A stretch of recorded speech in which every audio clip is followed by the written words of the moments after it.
तो हमारे जूते चप्पल पहनने का तरीका, हमारी पसंद, घर में कहाँ और कैसे हमें जूते चप्पल रखते हैं, इन सब का हमारी किस्मत और हमारे भाग्य से क्या संबंध है, यही समझने की कोशिश करेंगे हम पंडित जी से।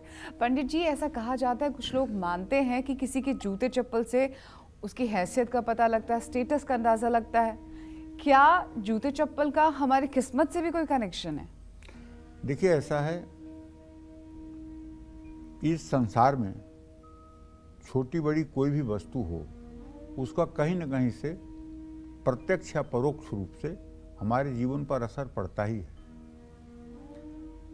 चाहे वो अंतरिक्ष में विद्यमान ग्रह हो और चाहे पृथ्वी पर विद्यमान कोई वस्तु हो, उसका परोक्ष या प्रत्यक्ष रूप से जीवन पर, मानव जीवन पर प्रभाव पड़ता है।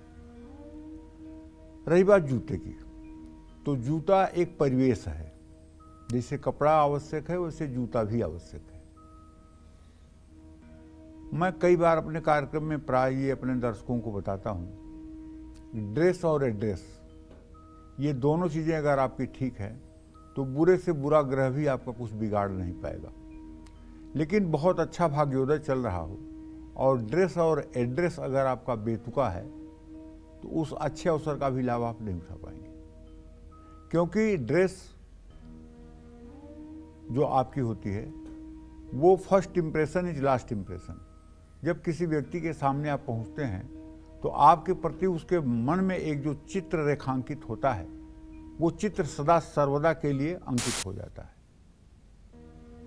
आप उसकी आंखों को कितना सुहाते हैं या उसकी आंखों में कितने किरकिरी साबित होते हैं, ये आपके ड्रेस के ऊपर आधारित है। और जो मित्र होते हैं वो चेहरा देखते हैं, जो शत्रु होते हैं वो पैर देखते हैं, क्योंकि शत्रु आंखों में आंख नहीं मिलाता है। और अगर आपके जूते में चमक होगी, आपका जूता बहुत अच्छा वाला होगा, तो शत्रु का हृदय जलेगा कि तो बहुत सुखी और बहुत संपन्न है। अगर आपकी टूटी हुई चप्पल होगी और उसको सिल करके आप पहन रहे होंगे, तो उसे एकदम राजगद्दी मिल जाएगी, वाह वाह, बहुत परेशान है। तो कहने का मतलब ये है कि आज इस कार्यक्रम को करने का मतलब ये है कि देखिए, ज्योतिष शास्त्र में हर वस्तु पर किसी न किसी ग्रह का आधिपत्य तो होता ही है। यहाँ तक कि जूतों पर भी किसी न किसी ग्रह का प्रभाव पड़ता है। व्यक्ति की कुंडली का जो 8वां भाव है, जिसे मृत्यु भाव भी कहा जाता है, वो पैर के तलवों के बारे में बताता है।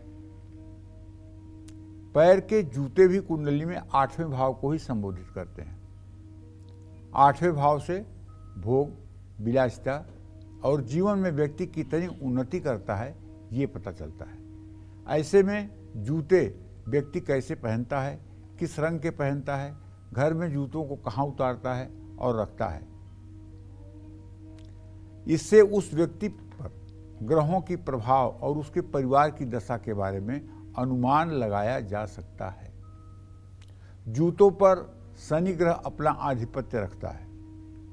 शनि को कुंडली में मजबूत रखना है और शनि की कृपा पानी है, तो कभी भी गिफ्ट में मिले हुए या चुराए हुए जूते भूल करके भी नहीं पहनना चाहिए। इससे शनि जीवन के हर मोड़ पर रुकावट लाता है। जिस जूते की सिलाई खुल गई हो या फटा हुआ हो, उसे पहन करके कभी नया काम ढूंढने या कार्य क्षेत्र में नहीं जाना चाहिए। इससे बेरोजगार लोगों को हमेशा असफलता हाथ लगेगी और कामकाजी लोगों को अपने क्षेत्र में सफलता बहुत देर से और बहुत मुश्किल से मिलेगी। जो लोग अपने जूते साफ नहीं करते हैं या जिन लोगों के जूते फटे हुए होते हैं, उन पर शनि और राहु दोनों अपना संयुक्त बुरा प्रभाव डालते हैं। और ऐसा व्यक्ति निश्चित रूप से एक समय ऐसा आता है जब अर्थ के अभाव में, धन के अभाव में, नाना प्रकार के शोक से मतलब कि गुजरते हुए अपने जीवन में निराश होकर के जीवन यापन करता है। जय मां विंध्यवासिनी।